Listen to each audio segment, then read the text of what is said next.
Bendiciones a todos los hermanos y amigos suscritos a este canal, tu canal Bendita Palabra. Soy Miguel Alfredo Hernández Baudino. Gracia y paz de parte de Dios les sean multiplicadas. En esta oportunidad quiero regalarles un pasaje bíblico que se encuentra en el primer libro de Samuel, capítulo 3, versículo 1. Dice así la Escritura: El joven Samuel ministraba a Jehová en presencia de Elí, y la palabra de Jehová escaseaba en aquellos días. No había visión con frecuencia.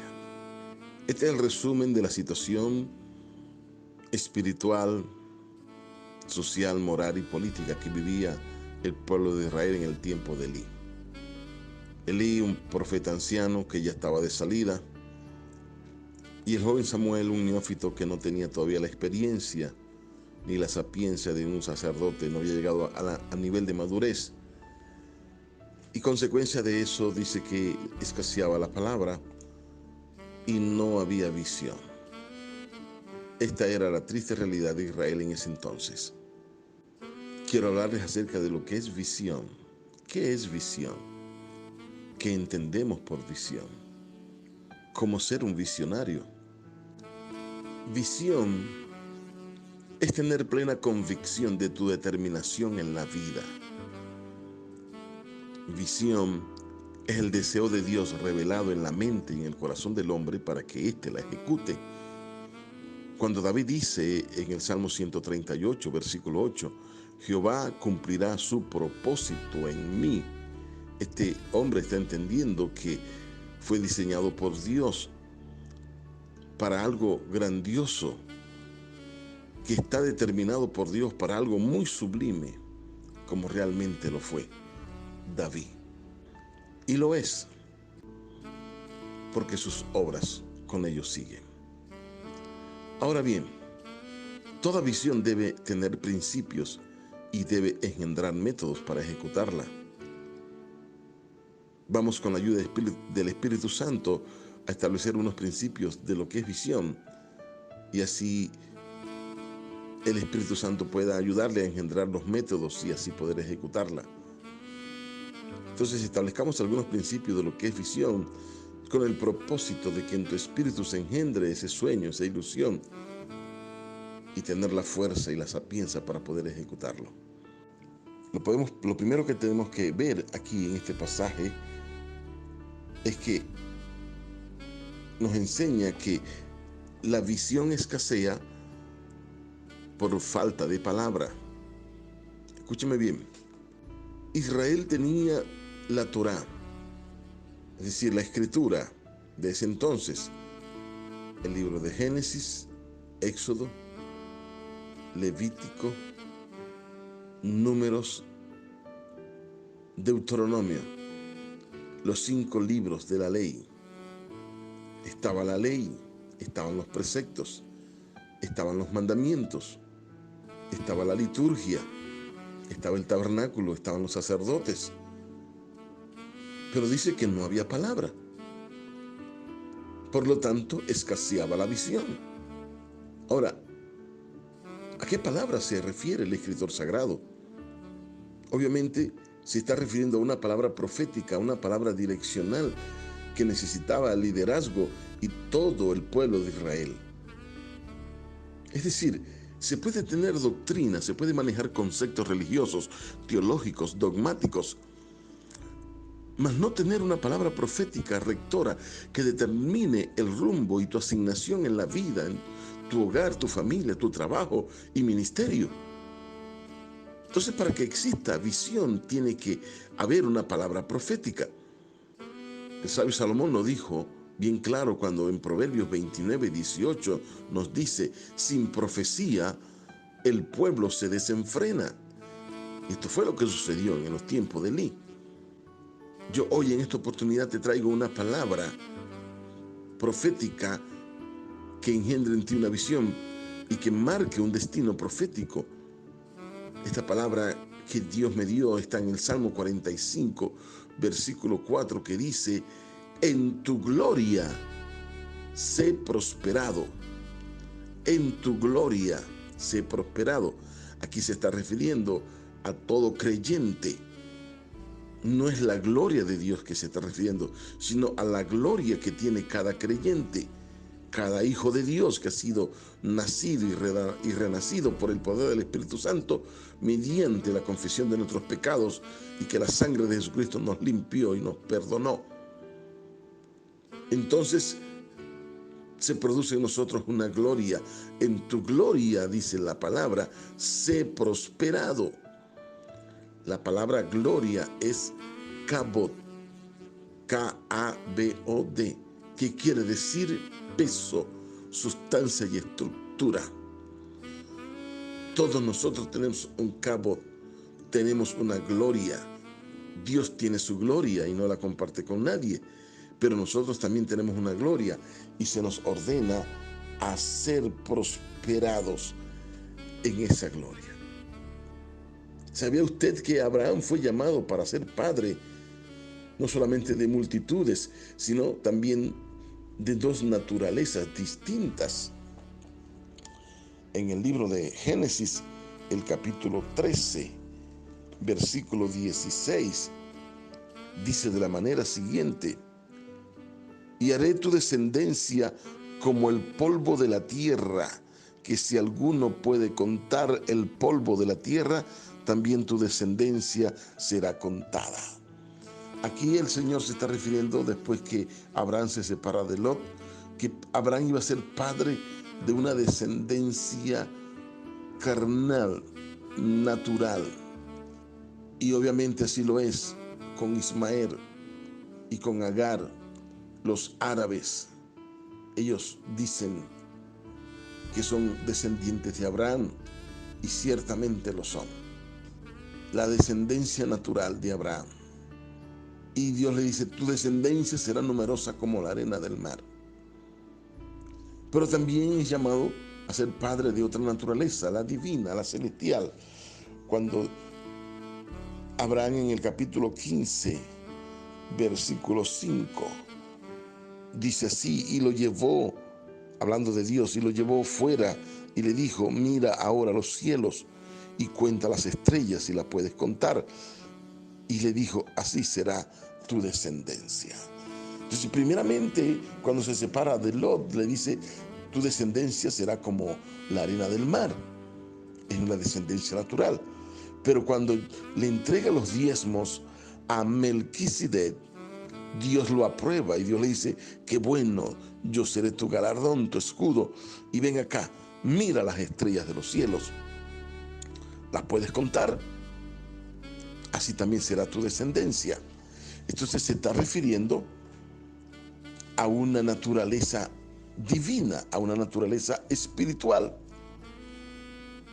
Y nosotros somos, según el apóstol Pedro, en el capítulo 1, versículo 4, que somos descendientes de una naturaleza divina. En la segunda carta de Pedro, capítulo 1, versículo 4, dice: por medio de las cuales nos ha dado preciosas y grandísimas promesas, para que por ellas llegaseis a ser participantes de la naturaleza divina, habiendo huido de la corrupción que hay en el mundo a causa de la concupiscencia. El apóstol Pedro dice que nosotros somos de una naturaleza divina. Somos esas estrellas de los cielos, descendientes de Abraham. Y somos participantes de la naturaleza de Dios, de la naturaleza divina. En el libro de los Gálatas, capítulo 4, versículo 29, dice: y si vosotros sois de Cristo, ciertamente linaje de Abraham sois y herederos según la promesa. Si somos de Cristo, somos linaje de Abraham y herederos de la promesa.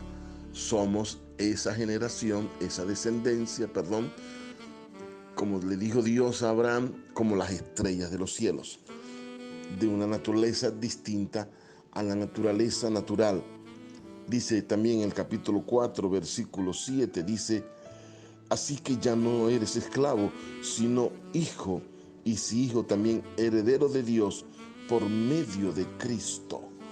Somos participantes de una naturaleza divina. Así que nosotros tenemos una gloria y debemos ser prosperados en esa gloria.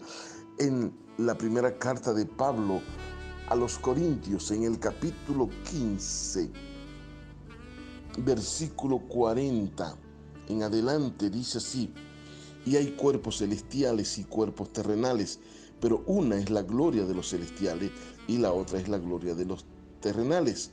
Una es la gloria del sol, otra es la gloria de la luna y otra es la gloria de las estrellas, pues una estrella es diferente de otra en gloria. Entonces aquí podemos ver entonces que la Escritura nos habla de que somos de la naturaleza divina y que somos estrellas. Pablo también dice que estamos sentados en lugares celestiales con Cristo. Cuando habla de aquí en Corintios de las estrellas que son diferentes en gloria, está hablando de la naturaleza divina del creyente. Y cada estrella que se refiere a cada creyente es distinta en gloria, porque cada estrella tiene una gloria. Entonces, repito, todos nosotros los que hemos nacido de nuevo, aceptando a Cristo como nuestro Salvador, somos participantes de una naturaleza divina. Somos esa descendencia que Dios le dijo a Abraham después que entregó los diezmos a Melquisedec. Somos entonces una estrella y cada estrella es diferente en gloria. Y la palabra que te traigo en esta hora es que en tu gloria sé prosperado. Alabado sea el nombre del Señor. Ahora, ¿qué es lo que ha sucedido? Que a pesar de nuestra gloria, nuestro cabot, no hemos sido prosperados. La respuesta está en el Salmo 45 que acabamos de leer. Es la palabra que te estoy impartiendo en esta oportunidad.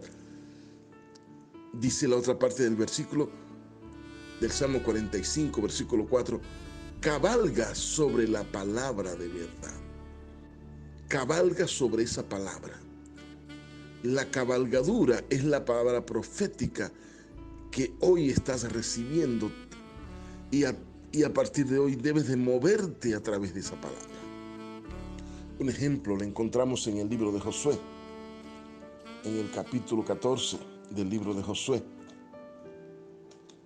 de cómo cabalgar sobre palabra que Dios nos ha entregado. 14 del libro de Josué, el versículo 6.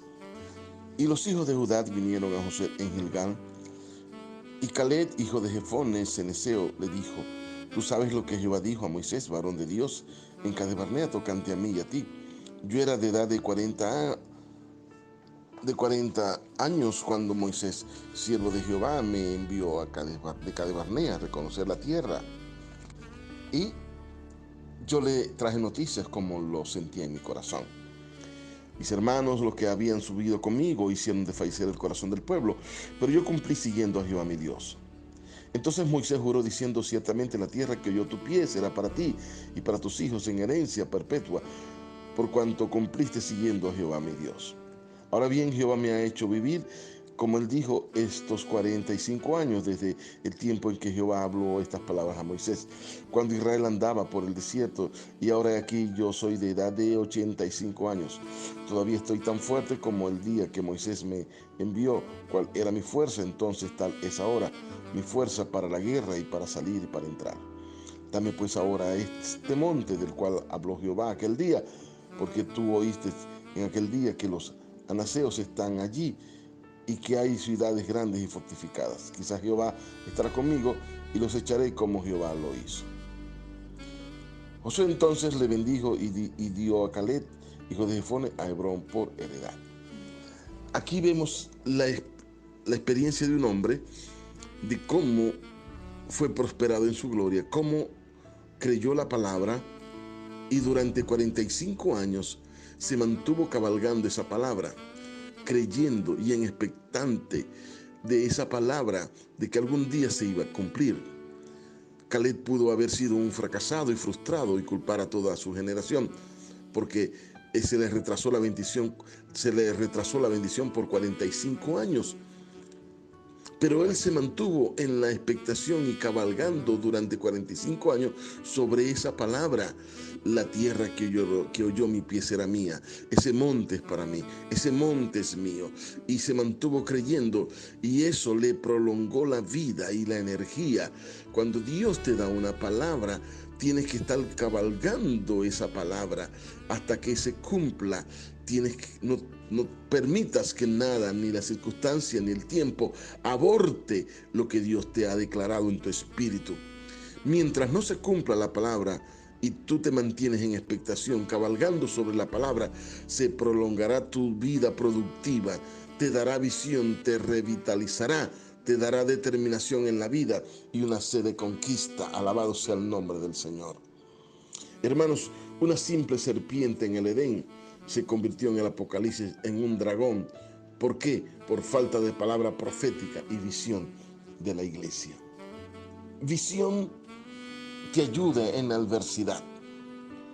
Dice en el libro de los Hebreos, capítulo 11 del libro de los Hebreos, en el versículo 32, habla aquí de un personaje que quiero hacer referencia.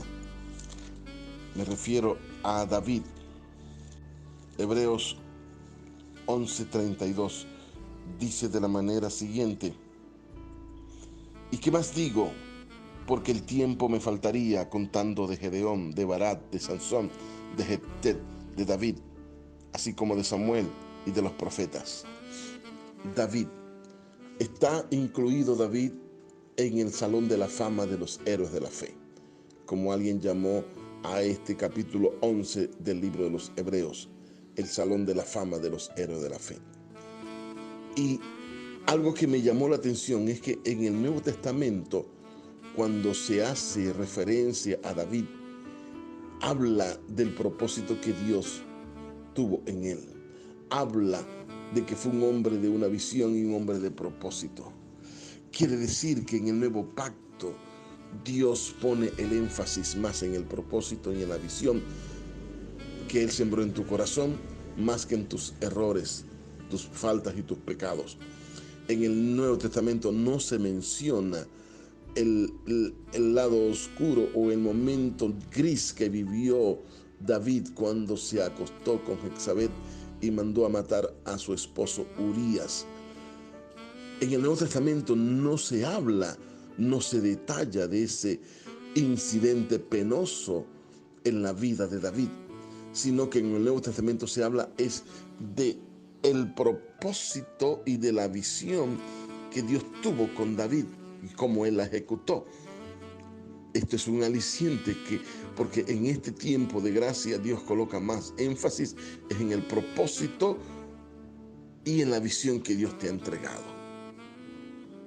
David es un ejemplo de cómo crecer en la adversidad por la visión que él tenía.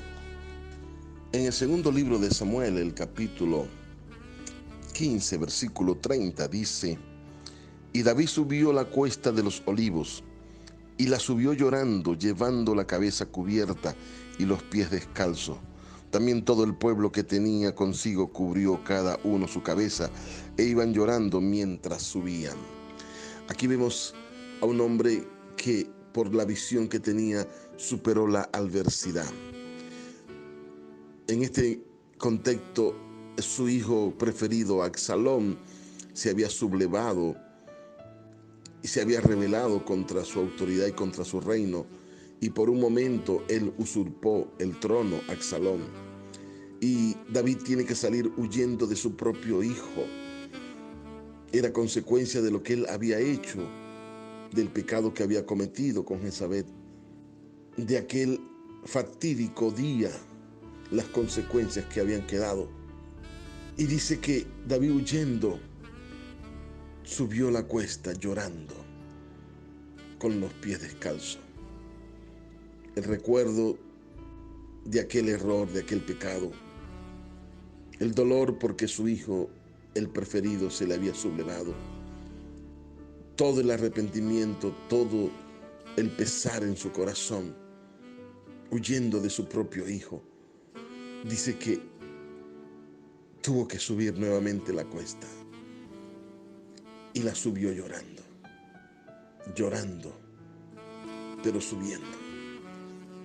¿Por qué lloraba? Por el recuerdo, por el pesar, por la tristeza. ¿Pero por qué subía? Él subía la cuesta porque él decidió no quedarse en el fracaso, no quedarse en el pasado, no quedarse allí recordando y adaptándose a esa situación. Él dijo, yo subo, tengo que subir nuevamente y llegar al nivel donde yo antes me encontraba.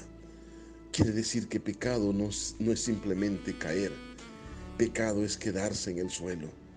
Si has cometido algún error, alguna falta, algún pecado y tienes que subir, sube, así sea llorando, pero sube, porque los hombres y las mujeres de visión no nos quedamos allí, nos levantamos del polvo, nos sacudimos y volvemos a subir la cuesta.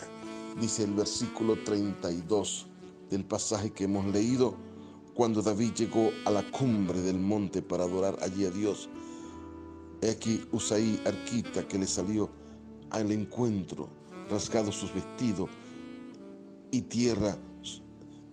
sobre tierra su cabeza. David dijo, necesito llegar otra vez a la cumbre. Un hombre de propósito, una mujer de propósito y visión, se levanta del fracaso, se sacude y busca nuevamente llegar a la cumbre. Alabado el nombre de Cristo Jesús. Con esto te quiero decir una cosa, atrapa esta palabra. Ninguna victoria es completa y ninguna derrota es definitiva. Todo depende de la actitud que se asuma ante una victoria o ante una derrota. Una victoria te puede llenar de soberbia y te puede entonces llevar a la más precipitosa caída. En cambio, una derrota te puede llevar a la reflexión, al análisis y puede ser el trampolín para una vida de victoria. Visión te hará planificar tu cotidianidad, porque lo que haces diariamente determinará lo que serás permanentemente. Los hábitos determinan tu futuro se decide hoy. Si hay algo que tenemos que cambiar, son los hábitos. El reino de Dios fue diseñado para conquistar y no para convivir con el enemigo. Visión determinará tu asignación en la vida. Todos somos un problema o somos una solución. Si eres un problema, será el caos. Si eres una solución, en tu gloria sé prosperado. ¿Cuál es la asignación en tu vida? Descubre cuál es tu asignación. Todas las cosas se crearon para algo. Un micrófono, un árbol, una silla, un teléfono. Y tú no eres la excepción. Tú no eres una casualidad genética. Tú eres una profecía de parte de Dios para esta generación, para este tiempo. Bendito sea el nombre del Señor. Alabado sea el nombre de Jesucristo. Entonces, dice aquí la Escritura que debes descubrir tu asignación. Descubrir tu asignación es descubrir tu potencialidad y el éxito será utilizado apropiadamente. Dice así la Escritura en Jueces capítulo 6, versículo 14 y 15. Y mirándolo Jehová le dijo, ve con esta tu fuerza y salvarás a Israel de la mano de los madianitas. ¿No te envío yo? Entonces le respondió, Señor mío, ¿con qué salvaré yo a Israel? He aquí que mi familia es pobre en Manasés y yo el menor en la casa de mi padre. Fíjese bien, Dios llama a Gedeón y Dios le dice a Gedeón, ve con esta tu fuerza y salvarás al pueblo. ¿No te envío yo? Y note bien las excusas que saca Gedeón cuando Dios le da la orden. Señor mío. Pregunta, ¿con qué salvaré yo a Israel?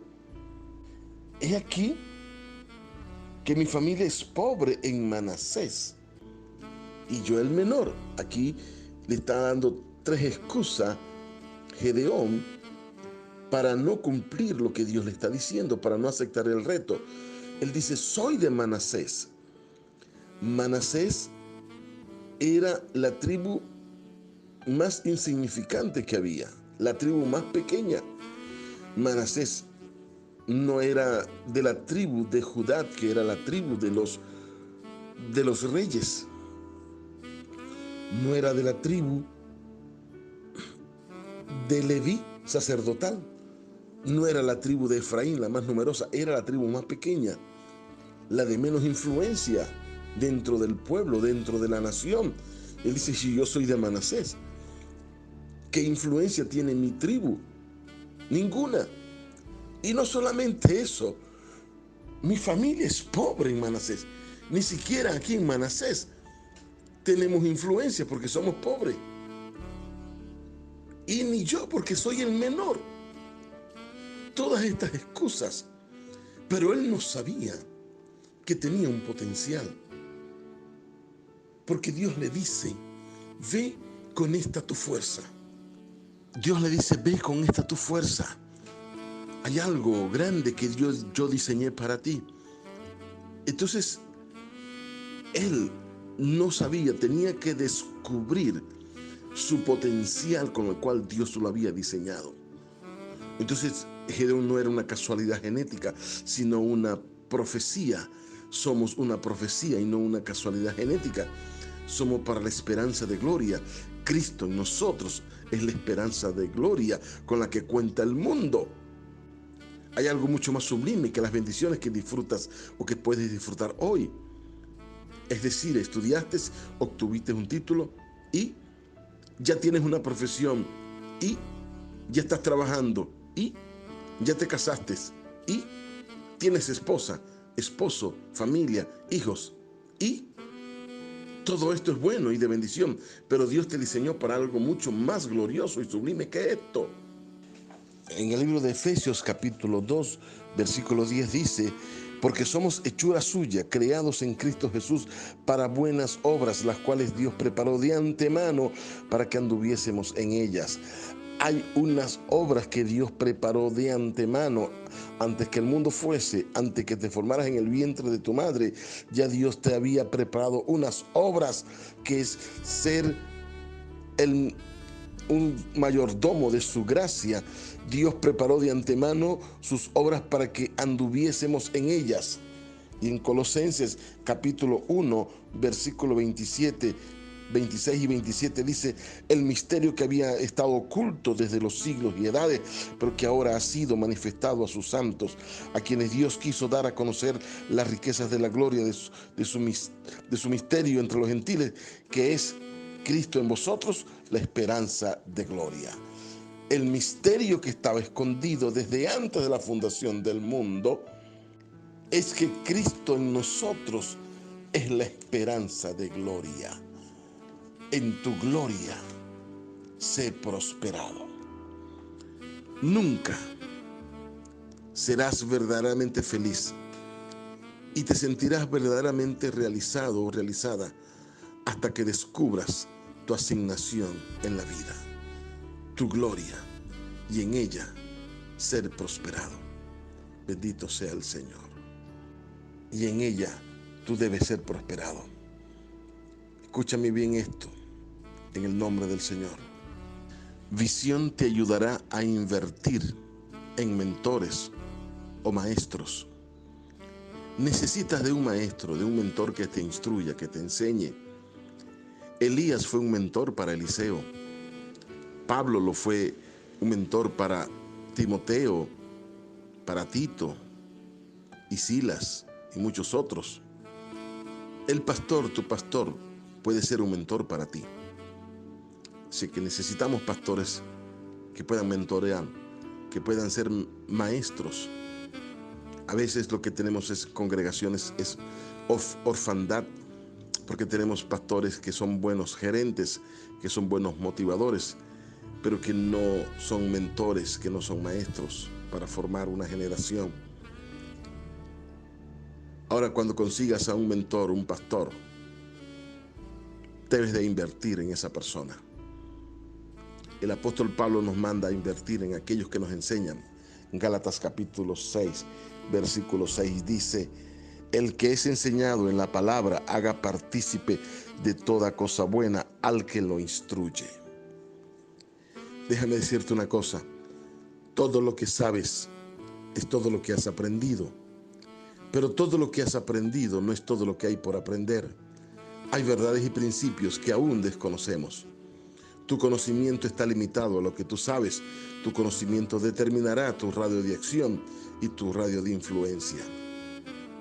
Te podrán robar tus pertenencias, mas no tus conocimientos. La experiencia puede ser algunas veces un amargo maestro. Es mejor aprender por la sabiduría. Por eso necesitas de un mentor que te imparta una palabra rectora, que te dé dirección. En el libro de Oseas, el capítulo 4, versículo 6, dice de la manera siguiente: mi pueblo fue destruido porque le faltó conocimiento. Por cuanto desechaste el conocimiento, yo te echaré del sacerdocio. Porque olvidaste la ley de tu Dios, también yo me olvidaré de tus hijos. Aquí esto es muy importante que atendamos. Hay una solemne advertencia: por cuanto rechazaste el conocimiento. En otras palabras, dice Dios: no te quiero como mi representante. Porque si rechazas el conocimiento, si rechazas el formado, entonces se rechaza una generación, porque no le has transmitido nada. Por eso es que yo veo que hay personas críticas, sin soluciones, y a veces respondiendo preguntas que ya nadie se hace. Aprende a ser selectivo. Ama a todo el mundo, mas no te relaciones con todo el mundo. Ejercítate en el arte de escuchar. El arte de escuchar es más difícil que el arte de hablar. Cristo prefirió acentuar el arte de escuchar más que el arte de hablar. Él dijo: mirad cómo oís, porque en la medida en que oís será añadido a vosotros los que oís. Escucha lo que te conviene, mas no lo que te agrade. Roboam, el nieto de David, el sucesor de Salomón, cuando llegó el pueblo a pedirle, a hacerle una solicitud, Roboam pidió consejo de los ancianos, y los ancianos le dieron el consejo acertado, pero a él no le agradó ese consejo y pidió el consejo de los jóvenes, y escuchó el consejo de los jóvenes porque era lo que le agradaba a sus oídos. Porque muchas veces lo que nos conviene escuchar no suena muy agradable a nuestros oídos, pero es lo que nos conviene. Entonces, por eso es que hay mucha gente con muy buenas intenciones haciendo daño, solo diciendo a la gente lo que les agrada oír. Aprende para vivir y no para enseñar. Los mentores son la clave del éxito. Invierte en tus mentores.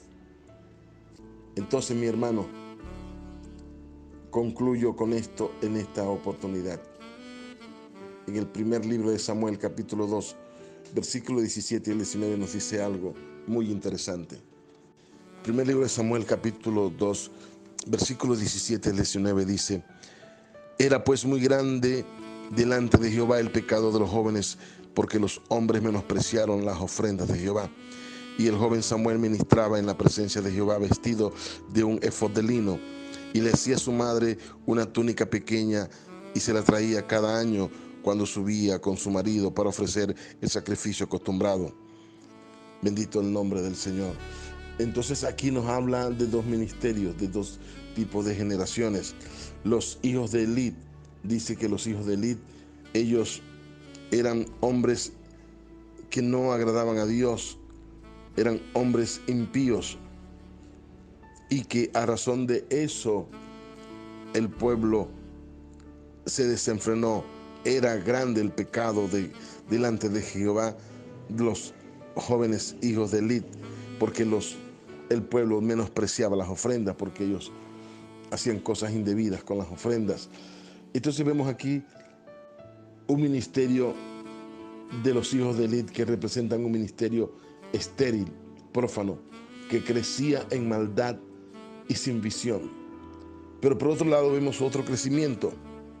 El joven Samuel, versículos 18 y 19 dice: y el joven Samuel ministraba en la presencia de Jehová vestido de un efod de lino, y le hacía a su madre una túnica pequeña y se la traía cada año cuando subía con su marido para ofrecer el sacrificio acostumbrado. Mientras que los hijos de Elí crecían en maldad y sin visión, había otro joven que estaba creciendo, que estaba emergiendo, un nuevo ministerio con una visión de transformación para su vida y para toda la nación, realmente como lo fue Samuel. Y todos los años necesitaba de una túnica nueva, de una nueva unción. La túnica del año pasado no le servía para este nuevo año porque le quedaba corta. Cada año había que hacerle una nueva túnica, una nueva unción. Crecía en gracia, crecía en visión, tenía visión de país, visión de una vida entregada y consagrada a Dios. Por lo tanto, llegó a ser el hombre que inauguró la monarquía en el pueblo de Israel. Samuel, eso tuvieron de hacer los hijos de Elí, pero ellos no aprovecharon la oportunidad. El ministerio crecía en palabra y en revelación, al punto que fue el hombre que inauguró la monarquía, fue Samuel, que hizo la transición de los jueces a la monarquía y ungió los dos primeros reyes de Israel, ungió a Saúl y ungió a David. Alabado el nombre del Señor. También en Lucas capítulo 2, versículo 52 nos da un ejemplo de cómo debemos de crecer los hombres y las mujeres que hemos engendrado una visión del Espíritu. Lucas 2, 52 dice: y Jesús crecía en sabiduría y en estatura y en gracia para con Dios y los hombres. Estos son los niveles de crecimientos cuando una persona tiene una visión de Dios. Dice que Jesús crecía en sabiduría, en estatura, en gracia para con Dios y con los hombres. Aquí hay los 4 niveles de crecimiento de una visión. Había primeramente en Cristo un crecimiento interior, en sabiduría. Estaba creciendo, se hacía niño, adolescente, y iba creciendo en sabiduría, en cómo pensar, razonar. Crecía un crecimiento interior, en ser comedido en sus palabras, en ser respetuoso, en saber ubicar en ese entonces su lugar en la sociedad, que era un niño. Por esa razón, a la edad de 12 años es que él hace preguntas a los sabios, porque a los religiosos de la época en el templo, cuando se quedó en el templo y su madre María y José lo buscaban, y dice la escritura que él discutía, era que él estaba preguntando, y aquellos doctores de la ley quedaban asombrados de las preguntas que les hacía. Pero era a la edad de 12 años. ¿Sabe usted por qué? Porque a esa edad era que se le permitía a un adolescente preguntar. Los niños hasta la edad de 12 años tienen que estar callados, escuchando a los adultos. Y a la edad de 12 años se les permitía preguntar. Creció tanto en sabiduría porque se atendía a escuchar, que los religiosos de la época quedaban asombrados de las preguntas que él les hacía.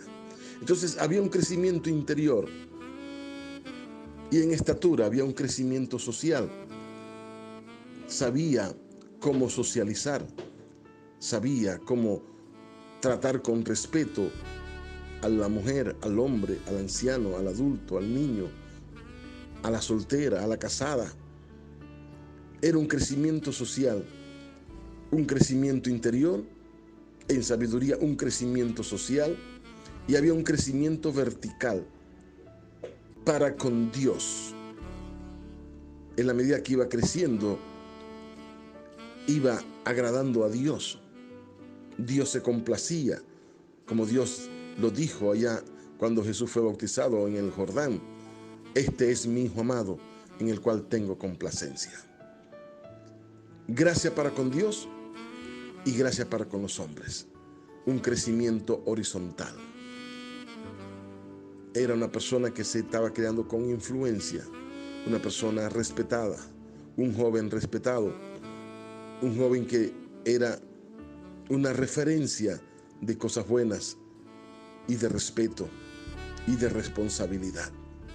Eso sucede en la vida de alguien que ha recibido una palabra y se engendró una visión. Que Dios pueda bendecir tu vida a través de esta palabra. Padre, en el nombre de Cristo Jesús, Señor, bendice a toda aquella persona que ha escuchado esta palabra. Permite, Señor, que esta palabra pueda hacerse carne. Lo que torpemente quizás he tratado de transmitir, tu Espíritu Santo lo haga con mayor claridad en la mente, en el corazón y en el alma de aquellos que han escuchado tu palabra. En el nombre de Jesucristo de Nazaret. Amén. Gloria al Señor. Muchas bendiciones, querido hermano y amigo. Una vez más te pido que si has escuchado esta palabra y ha servido de bendición, compártelo con tus grupos, con tus contactos. Y si no te has suscrito al canal, apóyanos, dale un like y suscríbete. Y así pues estarás recibiendo palabra que transforme en tu vida cada día. Shalom, bendiciones.